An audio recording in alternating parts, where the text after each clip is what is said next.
laseNingizimu Afrika futhi ziningi izinto ezinhle ayikhulumayo nesizithandayo ikakhulukazi njengabantu abasebancane nanjengontanga yethu esingeke sihlonise lokho kodwa akenzi kahle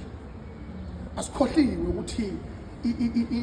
ephalamende indlela ayedlakaza ngayo umsholozi embiza ngoZulu boy emqhaphaza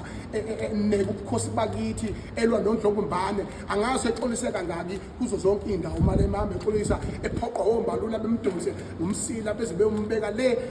kwaNongoma ehlala Nkosi ezoxolisa esilweni selibhonga ibhubesi ngoba edelela